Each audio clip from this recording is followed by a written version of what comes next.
साल में 24 घंटे में एक क्षण भी बिना कर्म किए नहीं रह सकता, क्योंकि सभी प्राणी प्रकृति जनित गुणों द्वारा परवश हुए कर्म करने के लिए बाध्य किए जाते हैं। जनक जी समझा रहे हैं, सब काम अपने आप प्रकृति के द्वारा हो रहा है।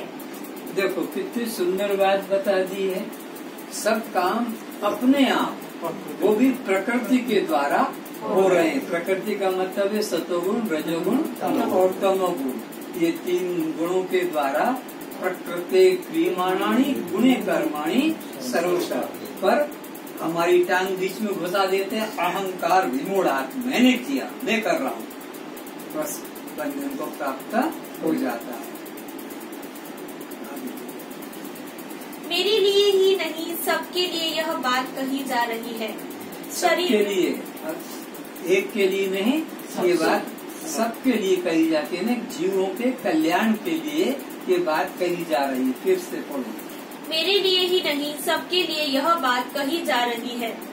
शरीर में सब हो रहा है, सब नियत है, जो होगा होगा, जो पहले से ही निश्चित है वही होगा। अभी तुमने भोजन किया, अब विचार करो, रक्त कौन बनाता है? ये रक्त बनाने का काम तो हमारा हाथ में नहीं है। और ये श्वास कौन चला रहा है? अगर ये चलाता तो हम ये रात को सो नहीं पाते। रात को हम सोते कैसे हैं? श्वास चलता है कि नहीं चलता है? तो चलता है तो फिर कौन चलाता है? वो प्रकृति चलाती है। रक्त भी प्रकृति बनाती है। बच्चे की माँ रोटी खाती है, भात खाती है, दूध कौन बनाता है? दूध भी वही प्रकृति बनाती है। मूत्र मल भी वही प्रकृति बनाती है। शरीर के अंगों का विकास भी छोटे से बड़ा बड़ा करता है। के बालों का निकालना, ये सारे के सारे अभी जब लड़की 12-15 साल की, 20 साल की होगी तो उसके जवानी के अंगों के अंदर निखार आने लगता है। मासिक धर्म चालू हो जाता है, स्तन बढ़ जाते हैं। पुरुषों के अंदर भी उसके अंदर उत्तेजना बढ़ जाती है लिंग के अंदर। ये कौन आदमी नहीं करता है, ये सब प्रकृति के द्वारा हो रहा है। सब काम प्रकृति के द्वारा हो रहा है। लेकिन इस प्रकृति के होने वाले कार्य में व्यक्ति मैं कर रहा हूँ ये अभिमान करता है, इसलिए बंधन को प्राप्त होता है। तो यहाँ ये कह रहे कि ये सबके लिए बात जानने योग्य है, एक के लिए नहीं, सबके लिए, कि काम सब अपने आप हो रहा है। ये सबको बात जानना है। तो ये बात जान लोगे, मन में पक्का कर लोगे, तो फिर कर्म में कर्तापन का अहंकार अपने आप छूट जाएगा। और ये तो हो ही रहा है, फिर मैं क्यों बोझा उठाऊं? मैं गाड़ी चलाते चलाते जा रहा था, अकेला ही था, तो एक कोई गरीब बूढ़ा सा था, उसके पास में तो थोड़ा बोझा पोटली सर पे था। तो मैंने गाड़ी को रोका और उसका कहा कि बाबा आप गाड़ी में नहीं, आपकी गाड़ी में नहीं बैठूंगा। अरे बैठ जाओ, मैं भी इधर ही जा रहा हूँ, खाली गाड़ी है, बैठ जाओ। उसको बिठाया तो वो बैठा, सुकुड़ मुकुड़ के गरीब आदमी। और ये गाड़ी तो एयर कंडीशन में रखता है, वाइट बिल्कुल नीचे से ऊपर। तो वो पोटली को उसने सर के ऊपर रखा। कहता बाबा इसको अब तो नीचे रख दो। नहीं, मेरे को बिठाया यही बहुत है, और मेरी अपनी पोटली का भी बोझा आपकी गाड़ी पे रखो। अरे भाई वो तो गाड़ी तो जा ही रही है, और गाड़ी में तू बैठा है तो बोझा भी जा रहा है। लेकिन नहीं, ये इतना बोझा तो मेरे हाथ में, मेरे हाथ में रहने दो, मेरे सर पे रहने दो। तो ऐसे ही ये काम तो प्रकृति द्वारा सबका हो रहा है। लेकिन नहीं, ये तो मैं करूँगा, ये तो मेरे द्वारा होगा, बच्चे तो मैं पैदा करूँगा। पर ये तेरे पास में बेटा पैदा करने की कोई क्षमता है? तो तेरे को एक 95 साल का उम्र में एक जवान लड़की को दे दे कि भाई 1-2 बच्चे और जाते जाते बना देगा? बोलो नहीं। क्यों? प्रकृति, वो जब किया था वो प्रकृति थी, अब वो प्रकृति नहीं है। वो प्रकृति थी तब दांत से गन्ना चीर लिया जाता था, कड़क और चबाया जाता था। अब वो प्रकृति नहीं। ये तब किसने चबाया था? और तब मैंने इन दांतों से बड़े बड़े गन्ने के गुदले काट काट के चूस चूस के फेंके थे। तो ये सोचो, तब दांत थे और अब वो दांत नहीं, तो मैं तो हूँ लेकिन वो मेरी क्षमता। तो ये सब काम प्रकृति के द्वारा होते रहते हैं, पर अज्ञानी व्यक्ति उस प्रकृति के किए कर्मों में अपना साक्षी भाव बचाए रखने के बजाय, साक्षी भाव बनाए रखने के बजाय कर्ता भाव जोड़ देता है, जो बंधन का कारण है। नहीं तो तुम साक्षी ही हो, साक्षी ही रहते हो, तुम कुछ कर ही नहीं सकते हो अहंकार के अलावा।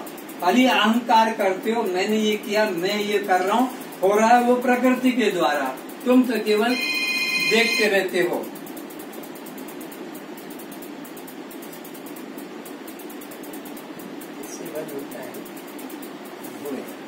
चलो, तुम किनारे बैठ शांति से दृष्टा होकर देखते रहो, कोई तुम्हें बीच में उछल कूद करने की जरूरत नहीं। पर हमको चुप रहने की आदत नहीं, हम लोगों को चुप रहने की बीच बीच में घुस के उछल कूद करने लग जाते हैं। जबकि कहा कि तुम चुपचाप बैठे देखते रहो, लेकिन हमको चुपचाप बैठकर देखने की आदत नहीं। कुछ न कुछ बोले बिना चैन पड़ता नहीं, किए बिना चैन पड़ता नहीं। तो इसलिए बंधन और दुख रूप हो जाता है।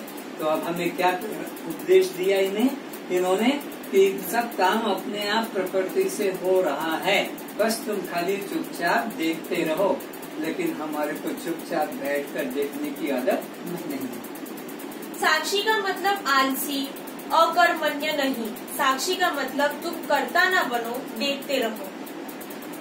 तस्मात् सर्वेषु कालेषु मामनुस्मर्म युद्धश्च, तू सब समय मेरा स्मरण कर एवं अपने नियत किए हुए कर्म को कर।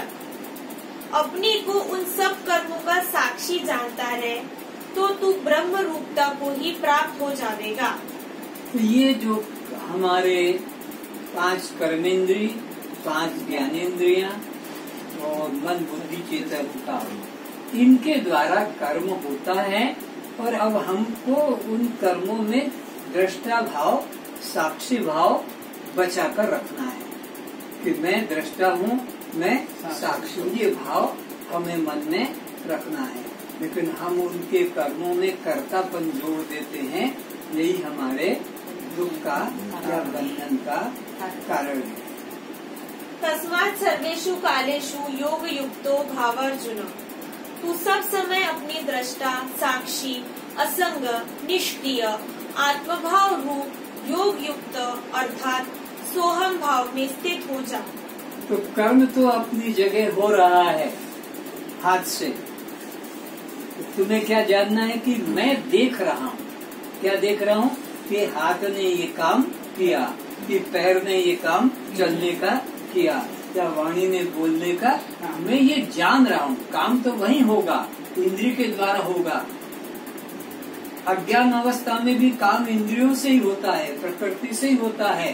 ज्ञान होने से भी कर्म तो इंद्रियों से, प्रकृति से, मन से ही होगा। लेकिन अज्ञानी और ज्ञानी में अंतर क्या कि अज्ञानी कर्म में अपनेपन का मोहर मार देता है कि मैंने किया। ज्ञानी में ये रहता है कि वो अपने को उस कर्म में दृष्टा, साक्षी बना रहता। कर्म वह का वही अज्ञानी के इंद्रियों से होगा, वह का वही कर्म ज्ञानी की इंद्रियों से होगा।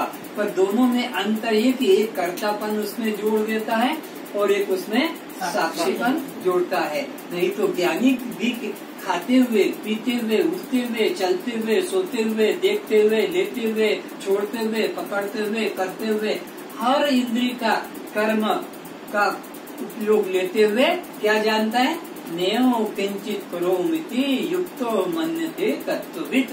तत्व को जानने वाला, आत्मा को जानने वाला, अपने को दृष्टा जानने वाला ज्ञानी क्या करता है? इंद्रियां अपने अपने कर्म में लिप्त हो रही है, इंद्रियां अपने अपने कर्म में संलग्न हो रही है।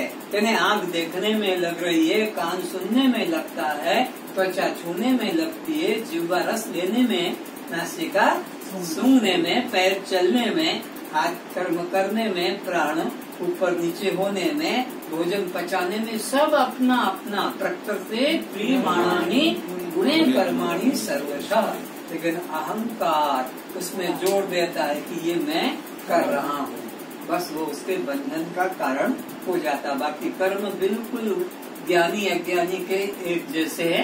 अरे राज्य किया है राजा ने, दशरथ ने राज्य किया है, राम ने राज्य किया है, कृष्ण ने राज्य किया है, ये सब राज्य भी करते रहे और फिर ब्रह्म रूप भी यह कहलाए।